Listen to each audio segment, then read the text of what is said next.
they would undo the protections of Roe v. Wade. And they did exactly as he intended.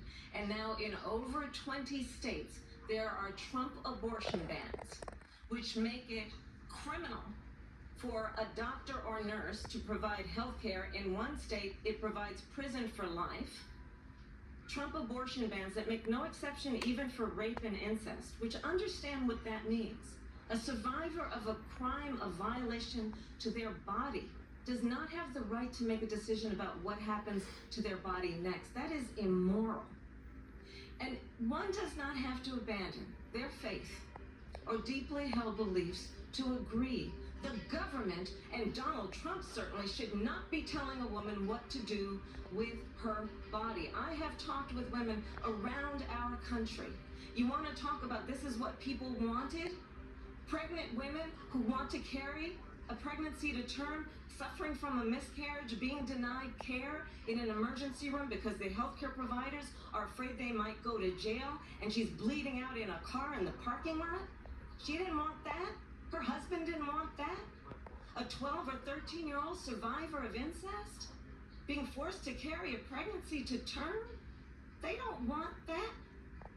And I pledge to you, when Congress passes a bill to put back in place the protections of Roe v. Wade, as President of the United States, I will proudly sign it into law. But understand, if Donald Trump were to be reelected, he will sign a national abortion ban. Understand, in his Project 2025, there would be a national abortion, a monitor that would be monitoring your pregnancies, your miscarriages. I think the American people believe that certain freedoms, in particular the freedom to make decisions about one's own body, should not be made by the government.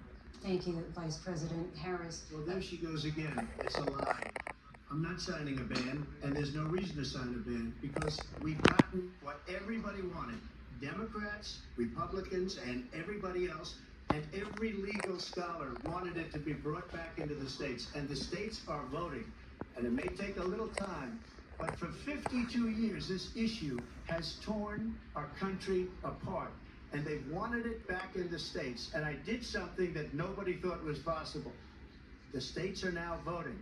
What she says is an absolute lie. And as far as the abortion ban, no, I'm not in favor of abortion ban, but it doesn't matter, because this issue has now been taken over by the states. Would you veto a national abortion ban if it came to Well, I won't this? have to, because again, two things. Number one, she said she'll go back to Congress. She'll never get the vote. It's impossible for her to get the vote, especially now with the 50-50 and essentially 50-50 in both Senate and the House. She's not going to get the vote. She can't get the vote. She won't even come close to it. So it's just talk. You know what it reminds me of? When they said they're going to get student loans terminated, and it ended up being a total catastrophe. The student loans, and then her, I think probably her boss, if you call him a boss, he spends all his time on the beach.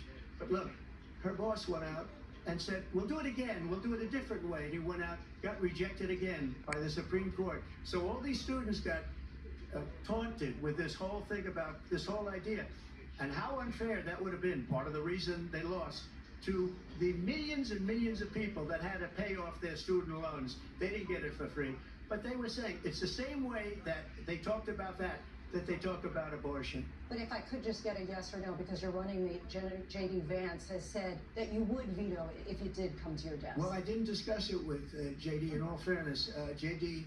And I don't mind if he has a certain view, but I think he was speaking for me, but I really didn't.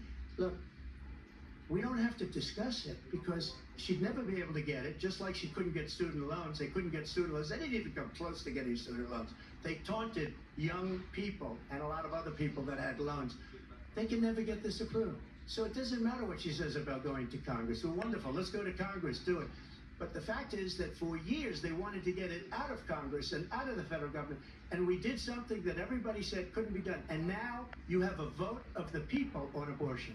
Vice President Harris, I want to give you your time to respond, but I do want to ask, would you support any restrictions on a woman's right to an abortion? I absolutely support reinstating the protections of Roe v. Wade, and as you rightly mentioned, nowhere in America is a woman carrying a pregnancy to term and asking for an abortion. That is not happening. It's insulting to the women of America and understand what has been happening